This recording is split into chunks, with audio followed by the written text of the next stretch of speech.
Beleza, Flávio? Vocês parem e deem continuidade aí com perguntas, tá? Então, fica aberta a pergunta durante a apresentação inteira. Então, vamos lá. Valeu, Flávio. Então, vamos dar início aí à segunda parte do tijolo ao papel, fundos de investimento imobiliário. Acho que vocês conseguiram pegar bem o trocadilho do tijolo ao papel, porque a gente fala tanto de fundos de tijolo quanto fundos de papel, e a gente sai um pouco daquela visão imóvel físico e passa simplesmente por um ticker, né? Só que a gente vai dar uma olhada um pouco mais aprofundada quanto a isso. Então, a ideia é que eu vou mostrar uma pequena introdução sobre essa parte. Vou falar sobre 6 etapas, então, de análise que nós temos que fazer em cima de fundos imobiliários, tá? São as 6 etapas que, pelo menos, eu as utilizo e que a gente consegue ter um overview bem interessante de um fundo, tá? Depois disso, nada melhor do que colocar a mão na massa. Eu vou fazer um exercício de análise com vocês de um fundo. Eu escolhi o HGLG, que é um fundo já bem consolidado, mas poderia ter escolhido outro. Inclusive, me arrependo de não ter escolhido outro, porque eu poderia estar vislumbrando novas possibilidades de investimento. Mas acabei optando pelo HGLG, porque já é um fundo que eu conheço, ficaria um pouco mais simples de explicar para vocês, tá? E as referências que eu utilizei para extrair essas informações. Então, vamos lá. O FI, né, como a gente já falou, é como se fosse um conjunto de imóveis, tá? Quando a gente fala de fundos de tijolo, obviamente. Quando não, são de títulos de dívida, né? Como as CRIs, né? São certificados recebíveis de imóveis. Além disso, o que a gente vê quando a gente está falando de um fundo, né? Vamos olhar para uma casa. O que você vê de uma casa? Ela tem um valor, né? O que fala para você? Essa casa aqui vale 100 mil. Não, essa casa aqui vale 200. Não, essa aqui vale 300.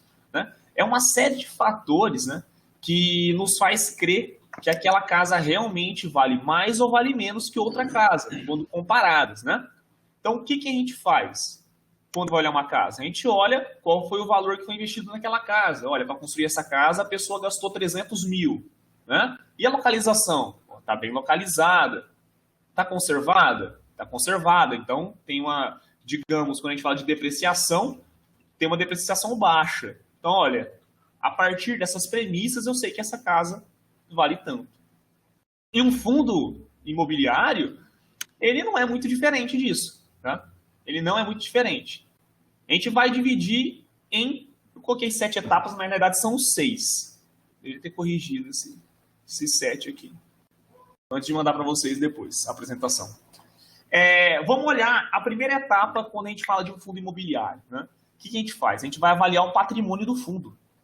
Quando vocês vão comprar uma casa, vocês não observam a casa, né? O estado da casa, aonde essa casa está localizada, se essa casa ela foi bem construída. Né? Um fundo, a mesma coisa. Você não vai comprar nada sem olhar o patrimônio.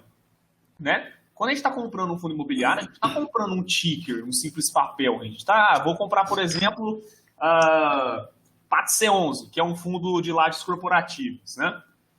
Quando você está comprando, você não está comprando o PAT C11, você está comprando uma parte de todos aqueles imóveis que pertencem ao PAT C11, certo? Então, como que a gente vai avaliar um patrimônio de um fundo imobiliário? Localização dos ativos. Né? Aonde está localizados os ativos desses fundos? Né? No caso de fundos de tijolo, obviamente. Lembrando que fundos de tijolo, né, só para dar uma volta aí para quem não lembra, né, para dar uma breve semeada aí no assunto, são fundos de imóveis físicos. Tá? Por exemplo, uma laje corporativa, um escritório, um shopping, um parque industrial, um galpão logístico, né, um hospital, uma universidade, tudo isso é um fundo são tijolos, né? Um imóvel físico. Qualidade dos ativos, se são bons ativos. E, no caso de um fundo imobiliário, dinheiro em caixa. Lembrando, quando um fundo imobiliário ele faz lá o seu IPO, o que acontece? Ele tem um prospecto, né? Um objetivo de investir aquele dinheiro em imóveis, né? Dependendo, obviamente, do fundo. Mas vamos pensar num fundo imobiliário de tijolo aqui. Em imóveis. Para isso, aquela totalidade de dinheiro que é convertida a partir do IPO está em caixa. E a partir daquele caixa, né, o fundo imobiliário começa a comprar os seus ativos, certo? Só que não é sempre que ele vai estar comprando, ou não é toda hora que ele consegue um bom negócio, então aquele dinheiro vai ficando em caixa, né? E esse caixa, quando diz caixa, é um disparado. Ele pode estar em algum título de dívida pública, ele pode estar em um CDB, enfim, ele pode estar ali gerando uma pequena renda que vai ser repassada ao investidor, tá? Então é importantíssimo ver o dinheiro em caixa. Quando a gente fala de dinheiro em caixa, a gente pensa o seguinte: se ele não foi convertido em um imóvel, em um ativo ainda, você concorda comigo que esse dinheiro em caixa ele não pode ficar sendo aplicado, por exemplo, em ações ou algum ativo que é muito volátil, né? Em tese, aquele dinheiro, como você vai precisar de um resgate rápido para ele, para conseguir comprar um ativo, ele provavelmente vai estar em renda fixa. Obviamente, ele vai ter um rendimento menor. Logo, se um fundo tem um patrimônio extremamente em caixa, significa que o retorno daquele cara vai ser baixo, né? Eu acho que é uma relação bem óbvia. Então, vamos dar continuidade. Quanto a essa etapa 1, aonde você consegue essas informações sobre o patrimônio do fundo? Então, eu vou ensinar vocês hoje de cabo a rabo, né? Vou falar para vocês onde está o queijo, vou dar a faca, agora é só vocês cortarem. Então, onde que a gente consegue? Tá até os links aí. Sites dos FIs, certo? Quando eu digo sites do FI, é o site comercial deles mesmo, tá? Por exemplo, o Patriceonos está lá, do Pátria Edifícios Corporativos. Do HGLG é do CSHG, né? Empreendimentos. Enfim, tem outra infinidade de sites. Por exemplo, que a GR é do Quasar, né? Empreendimentos. Então, todo fundo tem lá o seu site para ter relação com o investidor, né? Porque tem a parte do RI, né? Relacionamento com o investidor. Então, lá você consegue extrair essas informações. Apesar de tudo isso, nós temos alguns sites especializados, como, por exemplo, estou citando 3 aqui, que inclusive são os 3 que eu utilizo. FIs.com.br, Funds Explorer e o Status Invest, tá? Esses 3 sites contêm informações extremamente relevantes dos FIs. Mas vocês podem se perguntar, como que eles conseguem isso? Eles mastigam para a gente toda essa informação que você conseguiria pegar lá dentro desses sites. Ao invés de você ter que acompanhar 12, 15, 20 sites distintos para conseguirem fazer a análise de um conjunto de FIs, vocês vão lá em um único site, né? E conseguem extrair todas as informações. Etapa 2. Gestão. Então, passando a etapa 1, já mostrei para vocês aonde vocês conseguem pegar essas informações. Depois eu vou mostrar um exemplo prático onde que a gente vê isso. E o que vocês devem olhar. Agora na gestão, novamente, o que é importante, o que vocês devem olhar numa gestão e aonde você consegue essa informação. Então vamos lá. O que é tão importante quanto ter um patrimônio de qualidade? É ter uma boa gestão. Não importa se você tem um negócio que tem um potencial absurdo para ser lucrativo. Se quem gerencia aquilo não tem uma boa estratégia, né, aquilo não vai ser rentável. Então, a gente tem que colocar aqui na mesa 2 papéis muito distintos de um fundo, dentro de um fundo imobiliário, quando a gente fala de pessoal que trabalha, né? É a administração e a gestão. São 2 coisas distintas, né? O que eu tenho que dizer para vocês que facilita muito a forma de olhar para esses 2 carinhos. Administração, imagina assim, papelada, burocracia, é o cara que vai fazer toda a parte contábil, enfim. Gestão, pessoal responsável por estratégia de investimento, certo? Divide nessas 2 partes, maravilha, é o que vocês precisam saber para fazer uma boa análise, tá? O que é importante olhar numa gestão? Se essa gestão ela é experiente, né? Se ela tem algum histórico, se ela tem algum histórico já em outros fundos, certo?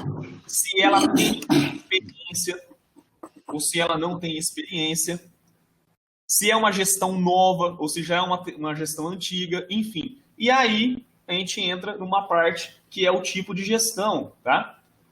Existem dois tipos de gestão. Uma gestão que a gente chama de gestão ativa e uma gestão que chama gestão passiva. Alguém sabe a diferença das duas?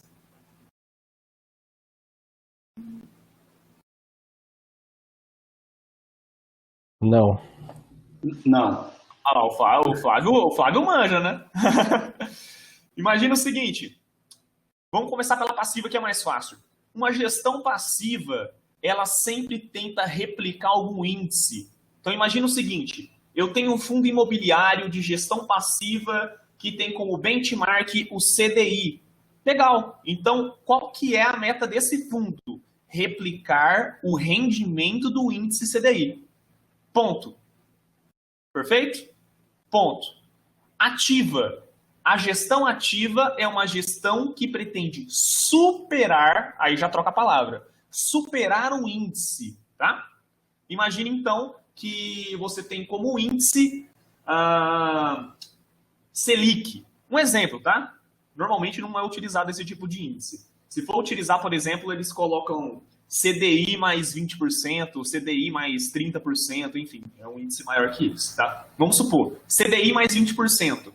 Ou seja, o meu fundo, a gestão trabalha para conseguir superar o índice CDI mais 20%, tá?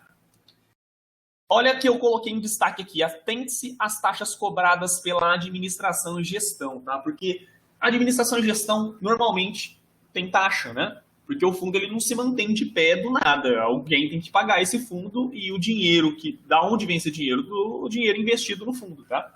Então existem algumas taxas que a gente tem que se atentar. E eu vou mostrar para vocês um pouco mais à frente, onde a gente acaba vendo essas taxas, tá? Desculpa. Como que eu devo olhar para o tipo de gestão? Descrevi para vocês o que é uma gestão passiva e o que é uma gestão ativa. Maravilha, maravilha. Quando a gente pensa em gestão passiva, vocês têm que colocar 3 coisas na cabeça de vocês. Primeiramente, gestão passiva. Normalmente, a rentabilidade do fundo é menor. No entanto, o risco é menor. E, normalmente, as taxas que são cobradas para a gestão, quando a gestão é passiva, também é menor. Tá? Isso é 100% verdade? Não, não é. Só que é importante a gente pensar e saber olhar isso daí. Tá? Por quê? Quando a gente fala de gestão passiva, você imagina que o gestor ele vai ter, em tese, uma dificuldade menor, né? No cenário econômico, né? Porque ele vai estar tentando replicar o índice, não está tentando superar nada. Com isso, normalmente ele vai atrelar os seus investimentos em ativos com menor risco. Se ele vai atrelar todo aquele rendimento em ativos de menor risco, obviamente, a rentabilidade é menor, né? E com isso, o gestor tem menos trabalho, logo, as taxas também são menores. Já na gestão ativa, você já vira isso de ponta cabeça, né? Por quê? A rentabilidade normalmente é maior, o risco com a rentabilidade é maior, normalmente também é maior, no entanto, as taxas de gestão também normalmente são maiores. Então, o que é interessante a gente ver num fundo? Se você vê um fundo que a taxa de gestão é uma taxa de gestão baixa e ele promove aí uma rentabilidade maior, já é algo interessante, né? Porque um desses fatores, né, uma dessas bases do triângulo acabou se deslocando, né?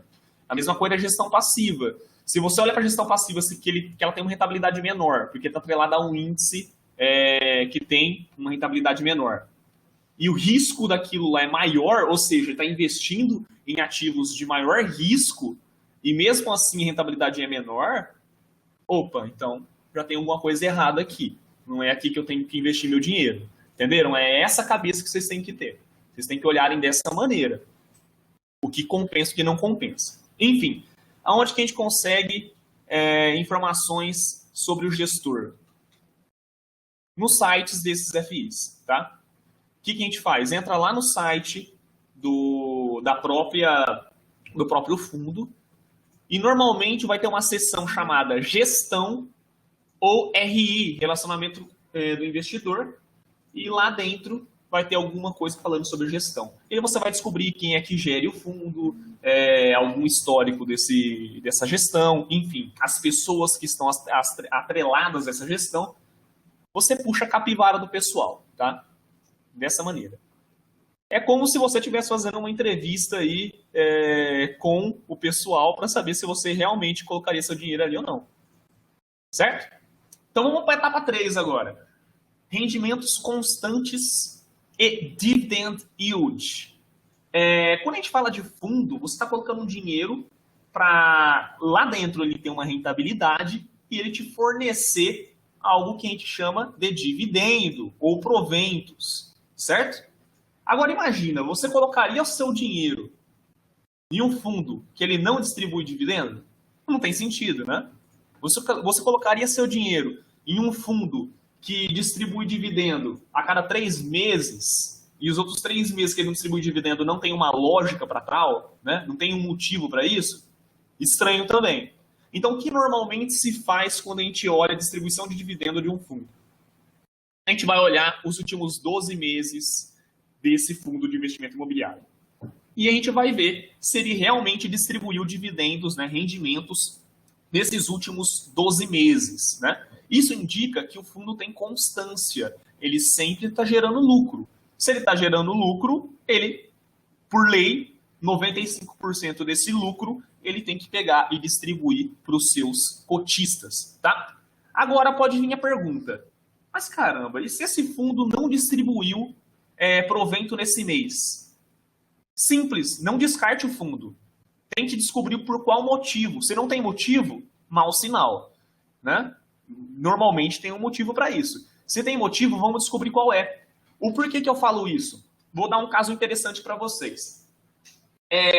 Tem um fundo de shoppings chamado XPML11. Né? O XPML ele é um fundo extremamente interessante. Né? Tem excelentes ativos, tem ativos em mais de um estado, ele é monoativo, ele é multiativo, multi-inquilino, então ele é bem diversificado. Enfim, é um fundo bem interessante nesses aspectos. Só que ele não distribuiu dividendos em março, ele não distribuiu dividendos em abril e não distribuiu dividendos também em maio. Tá? Então você pode se perguntar, caramba, mas aí quando você for olhar o histórico, se você seguir isso daqui à risca, você vai descartar o XPML, que é um excelente fundo imobiliário de shopping. Né? É simples. Descubra o porquê e eu vou dar resposta para vocês quanto a esse fundo. Em março, quando foi decretado que ia ter os fechamentos dos shoppings e tudo mais, o gestor do XPML falou o seguinte, pessoal, avisou os cotistas, nós não vamos distribuir dividendos nos próximos meses, né? Até que seja reaberto os shoppings.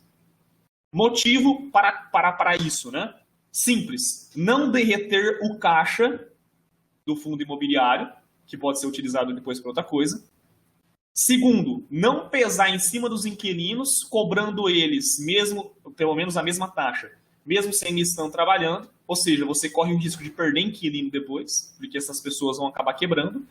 Ou seja, no final das contas, lá no final, que é algo que a gente vai falar de vacância, você vai ter um fundo que distribuiu dividendo enquanto estava parado, depois quando volta ele tem uma extrema vacância e não tem o que fazer, porque não tem ninguém para alugar e todo mundo está quebrado. Qual que é a lógica disso? Nenhuma. Então o que ele fez? Ele antecipou essa não distribuição de proventos para não machucar o caixa do fundo, né?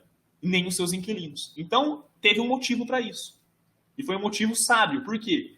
A partir de agora, eles vão voltar a distribuir dividendos. E, possivelmente, eles vão voltar numa taxa próxima à que eles distribuíam. Quanto outros shoppings, por exemplo, VISC11, que é um shopping, uma rede de shoppings também, é um fundo de shopping. O que acontece? Eles continuaram distribuindo dividendos normalmente nesse período. Só que se você pegar o dividendo que ele distribuiu, é bem inferior ao dividendo que estava sendo distribuído antes da crise, tá? E possivelmente quando voltar as coisas ao normal, eles vão distribuir ainda abaixo do normal. Por quê?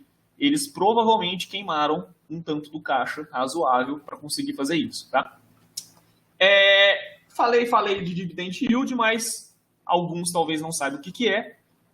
O dividend yield basicamente é um retorno mensal que um FI vai pagar ao seu cotista. Por exemplo, vamos imaginar o seguinte, eu vou comprar a cota de um fundo imobiliário que custa R$100.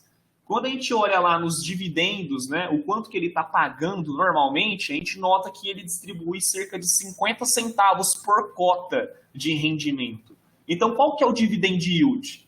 Simples. O tanto que esse FI distribui dividido pelo quanto está custando aquela cota. No caso aqui, 50 centavos por 100. Então, nós temos aí um dividend yield mensal de 0,5%.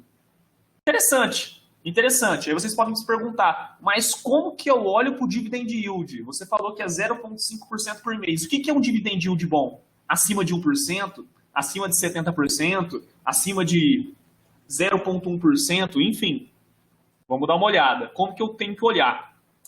Primeiramente, um bom dividend yield é aquele que distribui mais rendimentos que um título de baixíssimo risco. Olha dessa maneira. Não tente olhar como, é um bom dividend yield é aquele que é acima de 1%, é aquele acima de 70%, é aquele que é acima de 50%. Perdão, 0,5%, né? 0,7% e 1%. Não olha desse jeito pelo simples motivo. Tem muito fundo que distribui excelentes dividendos e o fundo não presta. O fundo tem ativos ruins ou é um fundo de altíssimo risco. Então, da mesma maneira que algo te distribui muito, tem uma rentabilidade alta, normalmente aquilo tem um risco maior atrelado, né? Então, nunca olhe apenas para o dividendo, tá? Então, o que a gente faz? Compara com títulos de baixíssimo risco. Por exemplo, compara com o índice CDI, compara com a Selic, compara com o IPCA, né? Que é um NTNB, né? Enfim, olha dessa maneira. Por quê? Se você notar que o dividend yield daquilo é, por exemplo, 0,5% ao mês, ou seja, 6% ao ano, e a Selic está 4,8% ao ano, opa, esse dividend yield não é bom, ele está rendendo mais que a Selic. Detalhe, a gente está falando de fundo imobiliário, que além dos rendimentos que ele distribui, livres de imposto de renda, ou seja, se o Selic tivesse, ou se o CDI tivesse, por exemplo, a 4,8%, você não vai ter 4,8% no final do ano. Você vai ter 4,8% menos 4,8% vezes 0,15%, que vai descontar aí 15% de imposto de renda. Só que aqueles dividendos que você recebeu do fundo imobiliário são livres de imposto de renda. E a outra diferença é que o fundo imobiliário pode valorizar a sua cota, né? Então você tem duas formas de ganhar aí. Outro fator, dividend yield baixo é ruim? Olha de novo esse dividend yield com muito cuidado. Por quê? Nem todo fundo imobiliário com dividend yield baixo é ruim. Você tem que se perguntar por que esse dividend yield está baixo. Primeiro fator, crise no setor. Olha, simples. Shoppings não estão todos em crise. A maioria está fechada, os que estão abrindo ainda não estão conseguindo trabalhar legal. Ou seja, está tendo uma crise no setor. Então a tendência é que eles distribuam menos dividendos. Com isso, o dividend yield vai ficar baixo. Logo, esse fundo é ruim? Não necessariamente. Crise no país, crise no mundo, ou FI em crescimento. Esse FI em crescimento ele é muito interessante. Eu queria depois tentar abrir o Status Invest aqui e mostrar para vocês algum caso. Eu falei para vocês do PATC11, do QAGR11, por dois motivos. Primeiro, que são fundos novos, né? Foram criados no ano passado. E segundo, que por serem fundos novos, eles são fundos em crescimento. Ou seja, boa parte do patrimônio deles ainda estão alocados em caixa, ou seja, ainda está em renda fixa. Logo, os rendimentos são baixos. Só que o prospecto que eles colocaram lá, né, é interessante, é um prospecto muito interessante que eles querem fazer, a forma que eles querem trabalhar.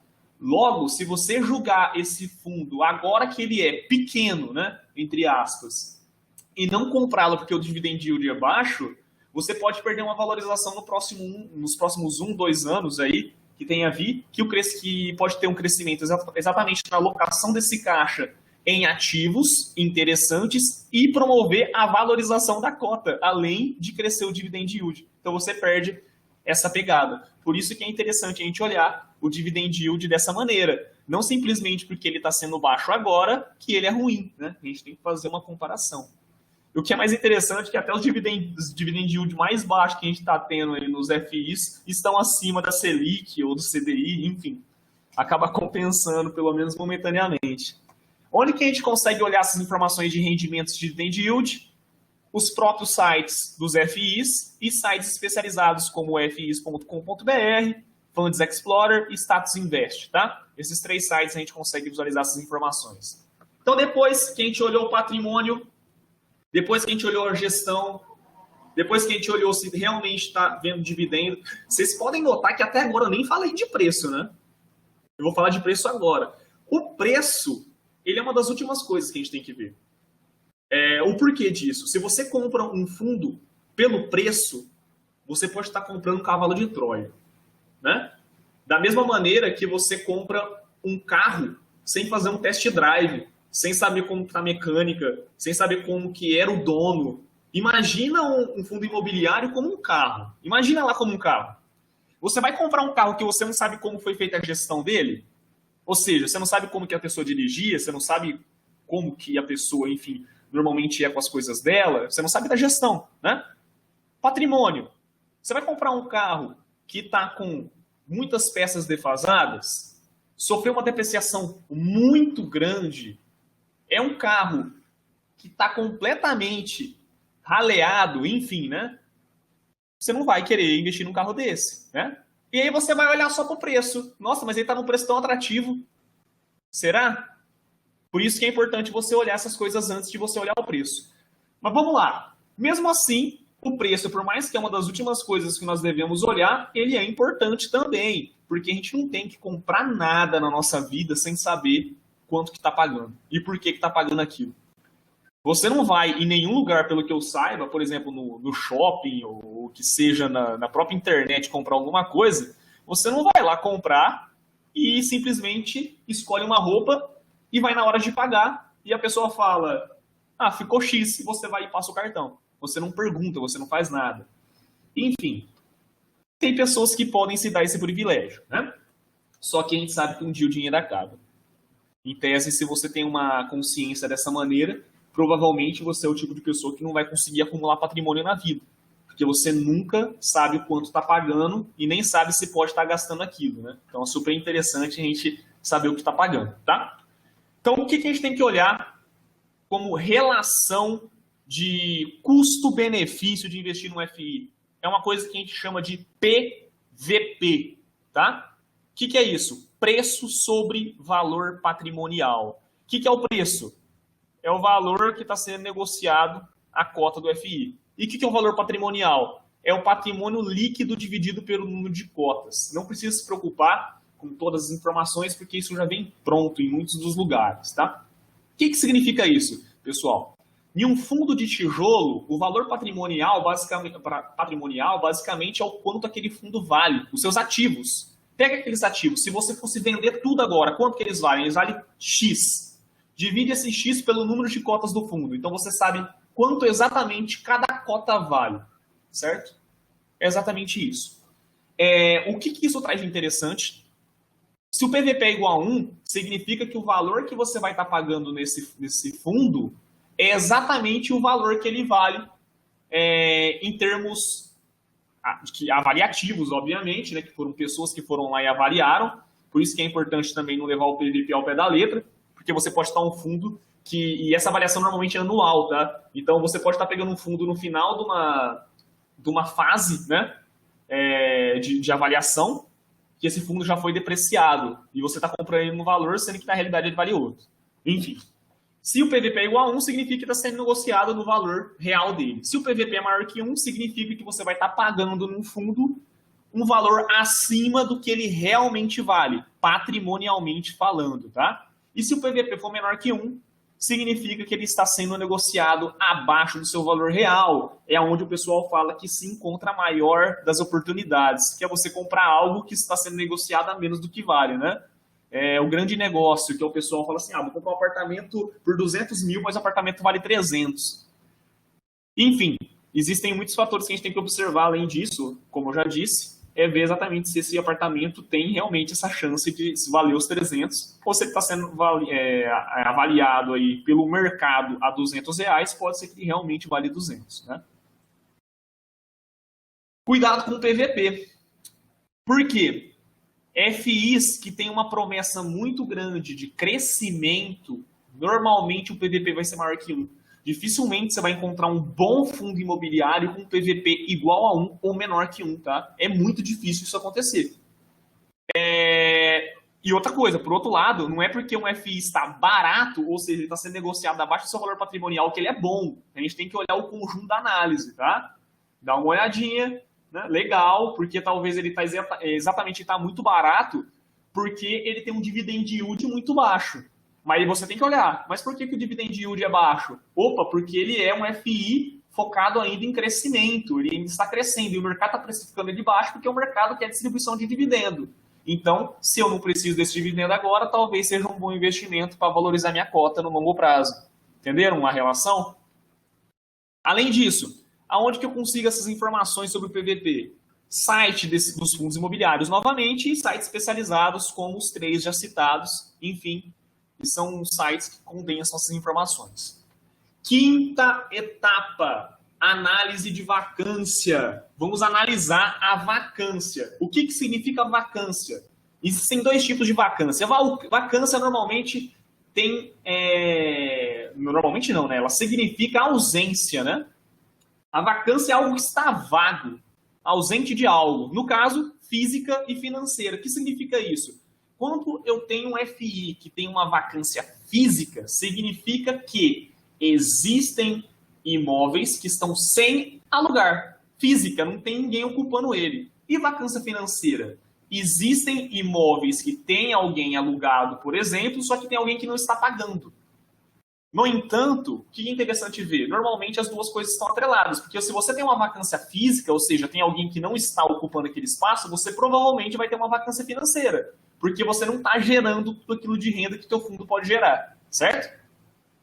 E, obviamente, a vacância impacta diretamente nos rendimentos distribuídos. Por isso que é importantíssimo olhar a vacância. Porque sem aluguel você não tem renda, se você não tem renda, você não tem lucro, se você não tem lucro, não tem como o fundo distribuir 95% de nada, né? Que é nada. Como que eu devo olhar a vacância? Simples. Quanto menor a vacância física, melhor. Por quê? Significa que tem mais ativos alugados, né? Momentaneamente. E quanto menor a vacância financeira, também melhor, porque significa que a inadimplência está baixa, né? Ou seja, existe poucas pessoas devendo ali no caso, tá? Existem fundos que têm vacância financeira 0 e vacância física 0? Sim, existem. Existem fundos sim que tá tudo alugadinho, bonitinho e tá todo mundo pagando. Só que não é muito normal isso não, né? Normalmente você pega fundos aí com uma taxa de vacância de 6%, 7%, enfim. Dependendo da quantidade de imóveis e a quantidade de inquilinos que aquele fundo tem, essa vacância ela é ínfima, né? Então, é um fundo interessante. O que seria uma vacância extremamente para ligar o nosso alerta, né? Uma vacância de 20%, de 15%, de 30%. Uma coisa que está muito atrelada à vacância, eu acho que dá tempo, vou contar uma historinha aqui do XPCM, que é um fundo de lajes corporativas, tá? O XPCM, ele é um fundo que está sendo negociado abaixo do seu valor patrimonial. Olha que legal, interessante, eu acho que eu vou comprar esse fundo, né? Tá barato. É um fundo que distribui dividend yield acima de 1%, ou seja, mais que o dobro do exemplo que eu dei para vocês. Caramba, distribui muitos dividendos, eu acho que esse é o fundo. Patrimônio. Dinheiro em caixa é pouco, ou seja, tem muito patrimônio ali já destinado para o imóvel e tem um imóvel só. Mas é um imóvel bom, é um imóvel excelente, é um imóvel padrão AA, se não me engano. Né? Só que aí a gente tem que ver o outro lado. Ele só tem um imóvel, ou seja, monoativo. Monoativo, só tem um imóvel. Se cair aquele imóvel já era, o fundo não tem mais rendimento. Altíssimo risco. Não quer dizer que todo ativo monoimóvel é ruim, tá? Mas vamos lá, só tem um único ativo. Segundo fator, inquilino. Sabe quantos inquilinos o XPCM tem? 1. Ou seja, se esse inquilino quebrar, já era. Ou seja, você tem um ativo, que é o XPCM, que ele é monoimóvel, monoinquilino, e agora vocês querem a melhor? Esse inquilino falou que vai sair. E esse inquilino é a Petrobras. Então, por que eles tinham um dividend yield tão alto? Porque a Petrobras ela fez um contrato que a gente chama de contrato atípico. Eu vou falar para vocês na próxima etapa aqui sobre como analisar esses contratos. E contratos atípicos normalmente são contratos muito duradouros, né? Normalmente de 20 anos. Além de tudo isso, esses contratos atípicos prevêem multa extremamente abusiva, né? Uma multa muito grande, para realmente fazer com que o cara fique lá. Então, estava tudo isso atrelado, a Petrobras, enfim, é uma das empresas mais lucrativas do Brasil, né? Se eu não me engano, é a estatal mais lucrativa do Brasil. Enfim, tudo muito redondinho. Só que, sabe qual que é a localização do XPCM? Por isso que ele tem esse nome de M no final, Macaé. Macaé, ela é uma cidade que ela está focada simplesmente na indústria petroleira. Então, dificilmente eles vão conseguir alugar isso para outra pessoa, a não ser a Petrobras ali ou qualquer outra pessoa envolvida nisso. E já tinha um fundo mais antigo que quebrou lá nessa cidade, que também tinha uma laje corporativa, e se eu não me engano foi a própria Petrobras que abandonou eles também.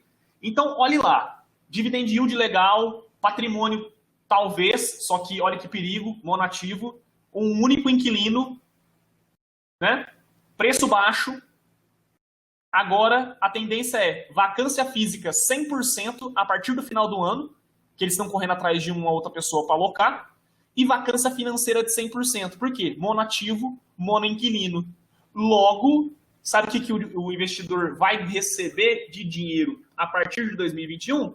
Se eles não conseguiram alugar para mais ninguém? Zero rendimentos. Então, olha como que é hiper importante olhar a vacância, saber quantos ativos esse meu FI tem e quantos inquilinos tem aí por ativo. Então, é extremamente importante ver isso. Eu mesmo dificilmente compraria hoje, né, obviamente, ativos mono-imóvel, tá? Poderia até comprar ativos que tem imóvel com um inquilino só que mais de um ativo, né? Que tenha, inclusive, outros inquilinos. Para não depender de um único inquilino, tá? Informações de vacância, novamente, vocês conseguem encontrar tudo nesses sites, eu vou mostrar como. Etapa 6, analise os vencimentos dos contratos. Olha como que isso está ligado intrinsecamente a todo o rendimento que você pode ter ou deixar de ter, né? Eu já expliquei para vocês que existem dois tipos de contrato, contratos típicos e contratos atípicos. Vou falar um pouco sobre contratos típicos primeiramente. Basicamente, são contratos de 5 anos, normalmente os contratos típicos. Eles possuem aí uma possibilidade de ação revisional no terceiro ano, ou seja, lá no terceiro ano do contrato, 60% do contrato já cumprido, eles podem reajustar o valor para cima ou para baixo ou até estender esse prazo. Normalmente tem um reajuste anual atrelado aos índices IPCA ou ao índice IGPM, né? Então, normalmente, você tem um acréscimo aí do aluguel ao longo do tempo e a multa ela é simplificada, geralmente de 3 a 6 meses do valor do aluguel. Ou seja, vamos supor que eu sou a empresa Americanas e eu estou no HGLG, que é um fundo, certo? E eu tenho um contrato típico. Esse exemplo ele fica um pouco conflitante porque a Americanas está no HGLG mesmo e o contrato dela é atípico, mas eu estou dando um exemplo aqui, tá? Para simplificar. E tem um contrato típico, certo? Se eu falar hoje, eu vou sair e meu aluguel que eu pago são de 100 mil, significa que eu vou pagar 300 mil de multa. De 300, né, a 600 mil de multa. É isso que está no contrato, tá? Normalmente, esses contratos são feitos em imóveis que possuem alta rotatividade, como shoppings, escritórios, lajes corporativas, tá? Por exemplo, imagina se num shopping você faz um contrato atípico. Caramba, quantos lojistas você não tem em um shopping? Quantas empresas não estão dentro de um shopping? Né? Então, aquilo é extremamente rotativo. Então, você ter um contrato atípico é um pouco complicado. Normalmente, os contratos desse tipo de imóvel são típicos. Não obstante, temos aí os contratos atípicos que possuem prazos mais extensos, superiores a 5 anos, tá? Então, são contratos...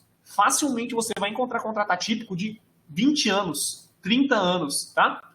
Ambas as partes abrem mão dessa ação revisional, de você rever aí termos de valores ou termos de duração, tá? O ajuste, ele é anual, atrelado normalmente ao IPCA ou ao IGPM também. E a multa, olha por que eu falo que contrato atípico é muito interessante. A multa é exatamente o resultante da soma de todos os aluguéis que faltam para você pagar. Quer um exemplo simples? Imagina o caso da Americanas. Ela paga 100 mil por mês, certo? Se ela falar, ô HGLG, tem contrato atípico com você, falta 2 anos para vencer, eu vou sair daqui porque eu achei um aluguel mais barato. Falta 2 anos? Falta. Então você vai pagar para mim uma multa de 2.400.000 reais e você está fora. Acabou. Agora ela vai arrumar um outro aluguel. Talvez isso compense para a empresa? Claro que sim. A empresa ela nunca olha para amanhã, né? Ela olha para o longo prazo, para depois da manhã e assim vai. Então se ela encontrar, por exemplo, um aluguel a 50 mil ao invés de 100, ela, obviamente, nesses 2 anos já vai conseguir recuperar 50% desse valor que ela perdeu na multa, né? E em 4 anos ela matou essa multa. Se ela fizer um novo contrato para 20 anos, ela tem 16 anos pagando a metade do que ela pagaria. Olha que conta, né, de papel de lanchonete, feita, ou de padaria, né, como muitos dizem, feita rapidinho aqui, só para mostrar como que isso pode ser normal. Tá? Normalmente, aonde se encontram os contratos atípicos? Universidades, hospitais, galpões logísticos. Vocês querem ter ideia do porquê de um contrato típico e atípico estarem nesses segmentos diferentes? É simples. Num shopping, quando você perde uma loja de roupa e aí vai entrar outra coisa ali no lugar, a infraestrutura que tem que ser modificada, ela é muito pequena. Quando a gente está falando de um galpão logístico, a gente está falando de toda uma logística criada para aquela empresa que contratou aquele serviço. A partir do momento que ela sai e entra outra empresa, ela pode ter uma logística completamente diferente, o que vai acarretar muito mais custo para ser refeito todo aquele trabalho daquele galpão para que ele se torne útil para aquela empresa. Logo, você tem que comprar mais caro mesmo e você normalmente faz esses contratos atípicos, tá? Como que eu devo olhar para os contratos? Dê preferência a contratos atípicos, tá? Sempre olhe dessa maneira, tá? Porque ele fornece muito mais segurança. Só que, obviamente, tem muito segmento como shopping que você não vai encontrar contrato atípico, é muito raro isso. Opte por FIs com vencimento de contratos esparsos. O porquê disso? Imagina o seguinte, você tem lá um FI que possui 10 inquilinos, tá?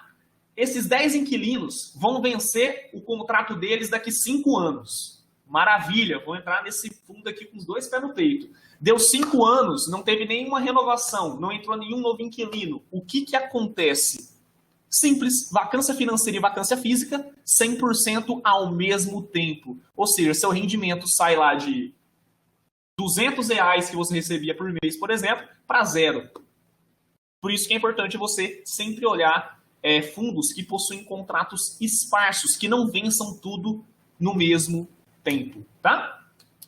Que é o que a gente chama de risco de vacância endêmica, né? Que é quando acontece o negócio tudo de uma vez. Onde que a gente consegue as informações, como eu já disse, em todos os locais. Agora vem a parte que eu acho mais interessante de tudo isso, é que eu falei, talvez alguns tenham pegado algumas coisas, outros não, só que o que é interessante agora é mostrar isso, né, na pele, né? Como que funciona realmente isso na prática. Então vamos seguir as 6 etapas que a gente estabeleceu aí anteriormente. As informações que eu vou mostrar para vocês, todas foram extraídas do Fund Explorer, do Status Invest e do CSHG, tá? Que é o site institucional aí do HGLG11, que é o fundo que a gente vai analisar.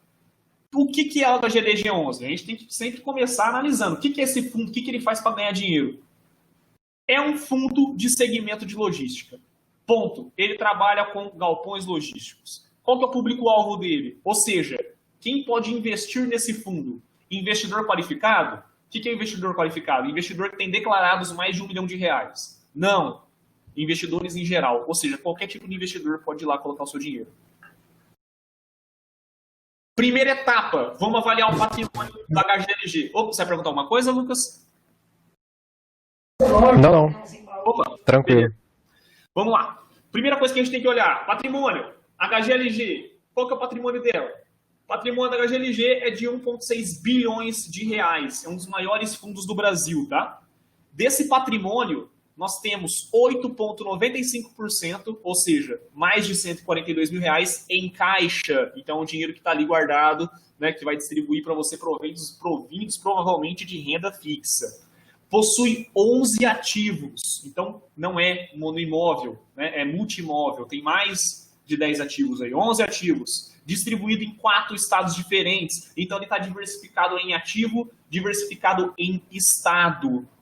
Esses ativos, eles estão bem localizados, porque eles estão perto de vias de distribuição, ou seja, das rodovias. O que é interessante, por exemplo, para uma Casas Bahia, para uma Magazine Luiza, para uma Americanas, para uma Centauro, para uma Netshoes, enfim. É interessante elas estarem no centro de uma cidade extremamente movimentado, que ela vai ter lá o seu galpão, que ela vai ter que sair do centro da cidade para ir para uma outra cidade, passando por todo aquele trânsito? Não. O interessante para toda empresa que utiliza-se de serviços de logística é estar localizado perto de vias de vazão, né? Então, rodovias. Você estando ali, você consegue pegar a rodovia de maneira fácil e distribuir tudo aquilo que você precisa num tempo muito menor, tá? Os galpões, normalmente, aí, estão entre 7 mil metros quadrados até um galpão de 132 mil metros quadrados. Então, o que a gente fez aqui juntos? A gente avaliou o patrimônio do HGLG. Da onde eu extraí essas informações? Simples. Fund Explorer, tá? Então, aqui, por exemplo, é um gráfico que tem lá no site deles, tá? Então, 11 ativos em 4 estados, aqui fala quais são os estados que tem, a gente consegue ver que a grande parte dos ativos estão no estado de São Paulo, uma outra parte em Minas Gerais, uma outra em Santa Catarina e a menor parte no Rio de Janeiro, tá? Então, a gente já conseguiu avaliar legal o patrimônio desse fundo, tá? Então, vamos lá. Gestão da HGLG. Quem que é o gestor? CSHG, Credit Suisse Hedging Griffo.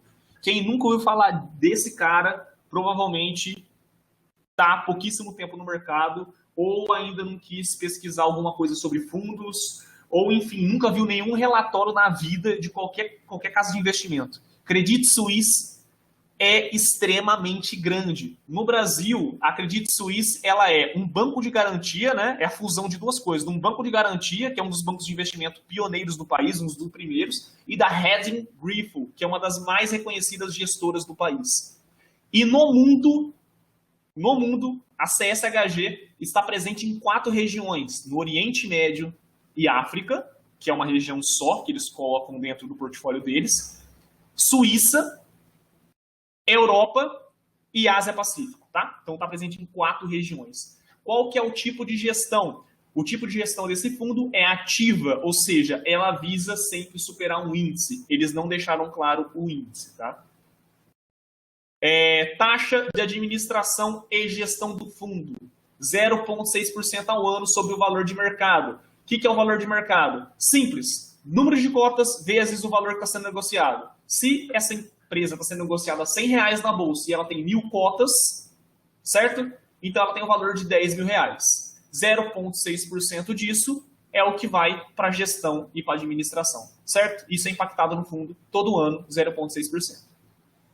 Não é uma taxa tão abusiva, né?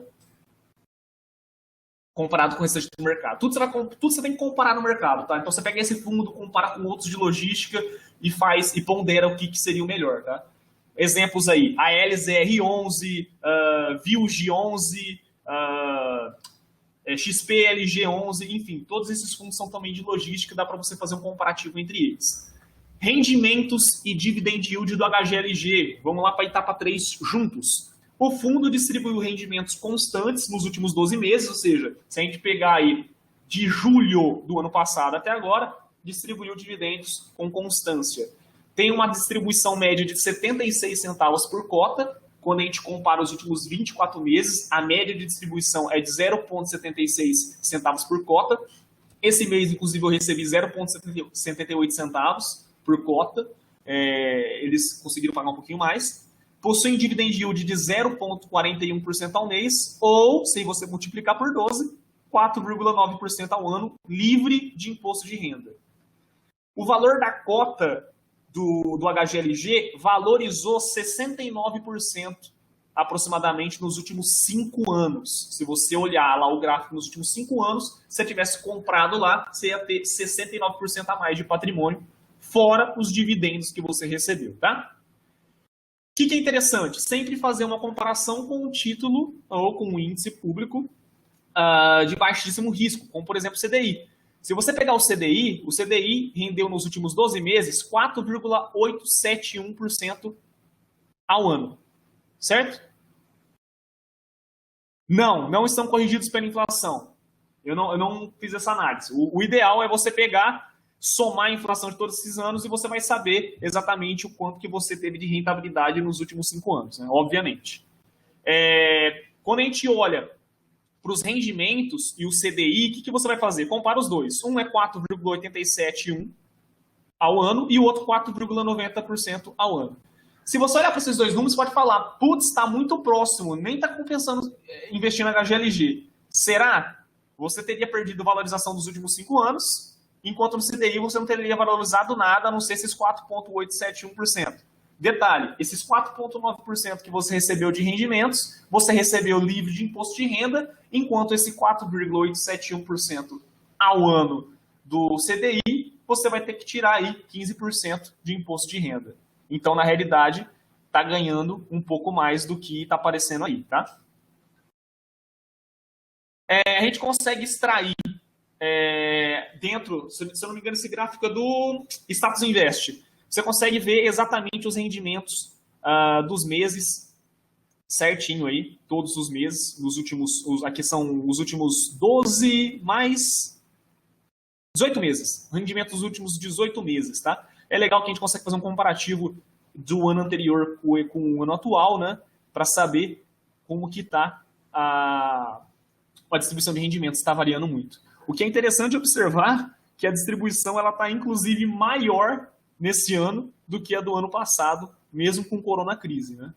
Que mostra que é um fundo extremamente consolidado, né? Sólido e que, como já era de se esperar, a logística no país só está crescendo. Não é à toa. Outro fator legal aqui, o último rendimento que ele distribuiu foi de 78 centavos. Data base de 29/5, distribuiu no dia 12/6. E o próximo rendimento que ele vai distribuir vai ser no dia 14/7, aí, 78 centavos também. Quarta etapa, PVP da HGLG. O valor patrimonial da HGLG é de R$ 133. O valor de mercado dele, no dia que eu fiz essa apresentação, que foi no dia 2/7, R$ 189,89. PVP de 1,42. O que isso significa, na prática? Que o mercado está pagando 42% a mais do valor patrimonial. Simples assim. Se pergunte o motivo. Compare esse PVP com outros fundos de logística, para você saber realmente se isso é descabido ou não. Tá? Detalhe, não é um preço extremamente absurdo, tá? Esse PVP eu pelo menos não acho absurdo, porque é um fundo seguro, né? Multiativo, multi-inquilino, está alocado, depois vocês vão ver, para só empresa top, enfim. É um fundo que é extremamente consolidado. Então, normalmente, o mercado vai pagar mais caro para isso. Tá? Rações para PVP alto. Qualidade dos ativos. A gente já falou sobre isso. Qualidade dos inquilinos. Também já falamos disso. Risco de crédito. Ou seja, qual a possibilidade dos inquilinos darem calote na HGLG? Né? O dos inquilinos do HGLG são baixos. Expectativa de crescimento. Quinta etapa, análise da vacância. Se a gente pegar os dados de maio, a ocupação física dos ativos do HGLG era de 93,2%, ou seja, uma vacância de apenas 6,8%, e a ocupação financeira de 91,8%, com uma vacância financeira de 8,2%. Ou seja, ele não está gerando de renda 8,2%. Olha que interessante isso. Está vendo que a vacância financeira não é a mesma da física? Vocês sabem por quê? Eu até falei isso na apresentação passada. Em tese teria que ser a mesma, né? Ou não. Ou não. Por quê? Você pode ter aqui um imóvel maior desalocado. e por isso que a vacância financeira está maior. Mas o que está acontecendo é o seguinte, já foi feito as multinhas bonitinhas lá para Americanas e ela já vai pagar tudo em dia, mas enfim, a Americanas estava devendo, né, 1 mês de atraso para o HGLG, com isso tornou uma vacância financeira um pouquinho maior. Tá? E a 6ª etapa, vencimento dos contratos. O vencimento dos contratos, o que você faz? Se você entrar lá no Status Invest, por exemplo, ele dá bonitinho para você um gráfico mostrando os vencimentos do contrato. O que a gente consegue notar? Que existem contratos vencendo de tudo quanto é tipo aí, de 3 a 6 meses, de 6 a 9 meses, de 9 a 12, enfim. E até mais que 36 meses. Se você olhar, 86,52% dos contratos firmados com a HGLG vão vencer só daqui 3 anos. Quer dizer, acima de 3 anos. Né? Então você tem bastante contrato lá para frente. E você pode ver que não são todos que vão vencer ao mesmo tempo. Ou seja, está bem diversificado também em vencimento de contrato. E os contratos atípicos na HGLG. Tá? Olha aqui o gráfico de distribuição do vencimento dos contratos. Tudo isso foi extraído lá do Status Invest. Tá? O indexador do contrato, isso é extremamente interessante. Você tem uma porcentagem dos contratos que está sendo indexada no IPCA e outra no GPM. Lembra que a gente estava falando de a porcentagem que ia subir o contrato a cada ano, enfim, o ajuste do aluguel anual? É isso daqui. Tem uma porcentagem deles que está sendo feito com o IPCA e o outro com o IGPM. É interessante você estar diversificado também em indexador dos contratos. Dessa maneira, se um cai e o outro continua, você não perde tanto. Entendeu? Diversificação, pessoal. Diversificação. Sobre a HGLG, agora eu, né, tiraremos nossas conclusões, o que vocês acham do fundo, se acha interessante, se não acha interessante, enfim. Isso aqui foi uma análise do fundo. Eu vou ser bem sincero, isento de responsabilidade, de indicação, não estou indicando para ninguém, nós fizemos uma análise baseada em premissas, tá? Então, as premissas foram apresentadas a vocês, cabe a vocês entenderem essas premissas e deixando claro que existem muito mais outros fatores que a gente pode... Boa, Flávio. Se o Flávio investe em FI, provavelmente ele deve ter HGLG, não é por nada não, mas ele deve ter. O que é interessante é o seguinte, eu não falei de um monte de fator aqui, tá, pessoal? Eu não falei de cap rate, né, que no Brasil é calculado de um jeito diferente, o cap rate dos fundos imobiliários, que é o tanto de aluguel que ele está gerando, né, para o tanto de ativo que ele tem, enfim. Tem muita coisa que eu acabei não falando, porque não dava tempo. E eu fico aberto aí à pergunta, espero que vocês tenham gostado, que pelo menos quem nunca viu fundo imobiliário e não sabia nem o que fazer para começar a analisar, tomara que vocês já tenham alguma noção de como olhar, tá, para esses fundos agora, tá? Só que, enfim, vamos estudar aí. Estou aberto a perguntas. Muito legal, Álvaro. Muito bem. Deixa eu abrir minha câmera aqui.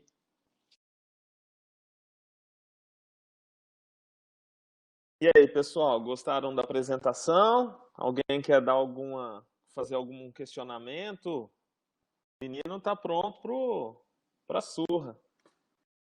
Brincadeira. O Álvaro falou bem, falou direitinho. Diga, Lucas. O Álvaro, eu tenho um ponto aqui, não sei se faz sentido perguntar ou não, mas agora com a crise do corona, tem bastante home office rolando, né?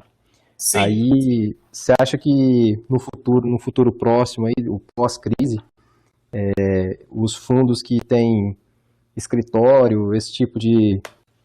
que aloca para o trabalho, né? Você acha que esse fundo vai sofrer uma desvalorização, algo desse tipo? Olha, desvalorização eu acho que não é a palavra. Talvez o que ocorra é exatamente a diminuição de pessoas procurando esse tipo de fundo, tá?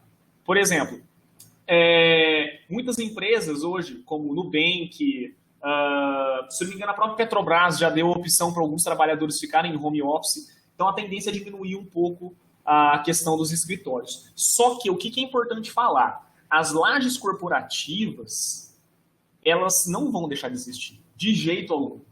Imagina o seguinte, o que é mais provável sumir? Uma laje corporativa né, aqui em São José do Rio Preto, localizado, não sei, na Andaló, que seja, vou pegar boa localização, na Andaló, ou uma laje corporativa na Brigadeiro Faria Lima, que é o centro de negócios do Brasil, basicamente, né, num padrão AA, que é um padrão de laje, se não me engano, de mais de 750 metros quadrados, enfim, é uma superestrutura localizada num lugar excelente, próximo de 3 shoppings, se não me engano, né? Ali na Vila Olímpia. Enfim, o que você acha mais fácil assumir?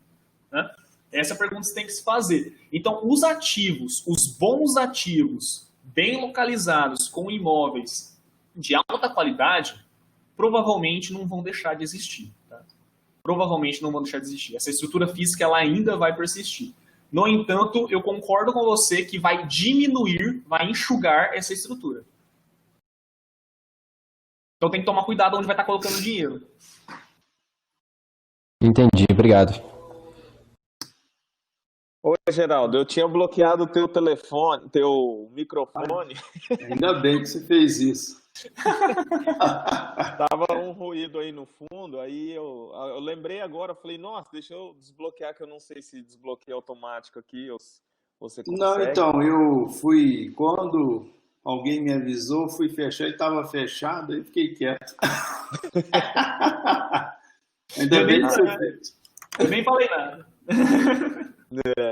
Mas e aí, pessoal? Robson, não tem dúvida, Robson? Aí não tem as criptomoedas, hein? Como é que tá suas coisas lá, Robson? Tem gente nova aqui que eu não conheço, hein? O Guilherme Freire aqui é doutorando na UFO. É? Isso, na Santa Mônica ele fica. Ué, mas no quê? No quê? Computação, ciência da computação. Que massa! Massa. Pertinho de vocês aí, hein? Ô, Guilherme, não fala um negócio desse, não. Prazerzão tê-lo aqui, pô. E aí, tudo bem? Tudo ótimo. Já que eu fui mencionado, então vou aproveitar para deixar minha pergunta. ver se o menino se preparou mesmo. Ô, Álvaro, esse exemplo que você deu aí da Credit Suisse, usando a metodologia aí que você descreveu desde o começo, né, das etapas, tal, investigar DI, vacância e tudo, é bacana, legal, mas é um exemplo de um FI já consolidado já. Você pode aplicar essa mesma metodologia em FIs novos, com quem ainda está começando os investimentos, ou tem alguma coisa diferente? Porque você não tem muita informação ainda, né? Você não tem exatamente como funciona o dividend yield lá, você não sabe exatamente, não tem muitos contratos, né? Vai ter bastante vacância ainda no começo. Dá para usar essa mesma forma em FIs recentes? Boa pergunta. Vou focar naquele exemplo que eu dei para vocês do PAT C11 e do Quasar. São são 2 fundos novos. Um Quasar, se não me engano, surgiu em novembro de 2019 e o PAT C11, se não me engano, teve IPO em junho. Então são fundos recentes, dá para você fazer um paralelo com isso. Primeiramente, se a gente está falando de uma gestão, essa gestão é formada por pessoas, tá? Então o que você pode fazer? Você tem acesso ao nome dessas pessoas. Você vai literalmente puxar a capivara dela. Assim como o Flávio faz, por exemplo, quando vai publicar um artigo, ou quando vai analisar o artigo de alguém, assim como você já fez revisando artigo, você vai puxar a capivara da pessoa para saber quem que é essa pessoa, com o que ela trabalha, onde ela trabalhou, o que ela faz, ela apresentou bons resultados, enfim. Para fundos novos e gestão nova, como esse exemplo que você deu, você tem que avaliar o pessoal, as pessoas, né? Então, a forma de avaliar a gestão, ela não muda, ela só se torna um pouco mais aprofundada. Porque é muito mais fácil você olhar e falar, putz, Credit Suisse, extremamente famosa, né? Take my money. É bem diferente de você olhar para o Joaquim da Silva Sauro. Quem que é esse cara, né? De uma gestão um pouco mais nova. E quanto a olhar dividend yield e tudo mais, os ativos, né, desses fundos novos, você tem que basicamente se apoiar em prospecto. Então você vai ter que ir lá, abrir quando foi feito o IPO dessa empresa, né? Antes de fazer o IPO, o comunicado aos investidores que foi dado, mostrando todo o prospecto do fundo, falando, olha, qual que é o foco do fundo? Vou dar um exemplo, que eu estudei bastante. O Quasar é o QAGR11. Ele é o primeiro fundo agropecuário do Brasil. Quando ele foi feito a IPO, qual que foi a ideia? O Brasil possui uma produção absurda de grãos, não tem aonde armazenar esses grãos, então tem um mercado absurdo para isso daí também, né? Não tem ninguém trabalhando nisso. E eu quero fazer um fundo que foque em silos para armazenagem. Não só, assim como tem logística para o pessoal armazenar os produtos para distribuir, né? Para exportação e tudo mais. Então, olha, a gente vai entrar num segmento que não tem ninguém de concorrente, é um segmento novo, é um segmento que é simplesmente a maior parte da balança comercial brasileira, que é o setor agropecuário. Então, é um setor que mais rende para a gente, em termos de money. Enfim, e esse é o meu prospecto, eu vou trabalhar com isso, os ativos que eu quero comprar são esses, essa é a minha ideia, eu vou alocar o dinheiro dessa forma, enquanto esse dinheiro não tiver alocado nesses ativos, ele vai estar atrelado a ativos de dívida pública, enfim. Você tem que olhar isso. Quando um fundo é novo, é um fundo que está aparecendo agora, é isso. Como toda IPO, pessoal, você faz uma aposta. Não tem uma outra palavra para descrever de um IPO a não ser aposta, né? Mas essa aposta, assim como a gente está fazendo aí, você que trabalha bastante com inteligência artificial, Guilherme, quando você vai iniciar uma população, você faz uma aposta, não faz? Mas existem diversos métodos que você pode fazer para começar com uma boa aposta, uma aposta guiada, uma aposta embasada em algo. É a mesma coisa para um IPO. O que vai te embasar é exatamente o prospecto dessa empresa. Espero que tenha ficado claro para você. Mais claro que o sol, obrigado. Mais claro que o sol? Aí fica... Não, valeu, entendi. Aí até dói, né? Não, você sabe que eu sou novo nesse meio ainda, não entendo muitas coisas, mas deu para entender bastante a apresentação. Opa! Legal. E aí, pessoal, mais perguntas? Não? Bom, acho que podemos encerrar por aqui, agradecer o Álvaro pela grande disponibilidade, duas apresentações, e aguardamos candidatos para as próximas apresentações. Alguém tem algum material para apresentar, alguma novidade para expor aqui para a gente? Não pode só ficar rodando em torno da gente aqui também, né, pô? Vixe, tem coisa para fazer, hein, gente? Vocês querem quebrar as pernas. Pô. Não? Bom, então lá no grupo, Guilherme, depois você... alguém do pessoal tem seu contato para colocar lá no grupo? O Thiago, eu não sei se está lá no grupo, mas também era bom colocar... O Thiago, falando do Thiago, ele é um técnico daqui do DCCE, né? Departamento de Ciência de Computação e Estatística, no qual eu estou presente agora. E ele está querendo conhecer também um pouco mais de mercado imobiliário, enfim. E aí eu convidei ele para assistir a apresentação, assim como o Guilherme. Ah, legal. Depois eu disponibilizo o link para quem não pôde acessar, e aí pode, pelo menos, pegar o fio da meada das duas apresentações. A primeira, acho que eu já passei o link, né? Agora falta só... Não sei o link que fala da gravada? Não, depois eu não vi, não. Se você puder passar de novo para mim. Tá bom. Você tá lá no grupo Tá? Tô. Não, beleza. Acho que eu passei só pro Geraldo, que ele me perguntou. Mas tá ótimo, pessoal. Agradeço a todos, em especial o Álvaro aí com a presença. Vamos definir ao longo dos próximos dias a apresentação da próxima terça, no mesmo horário, no mesmo bate-local. Ok? Grande abraço e até mais.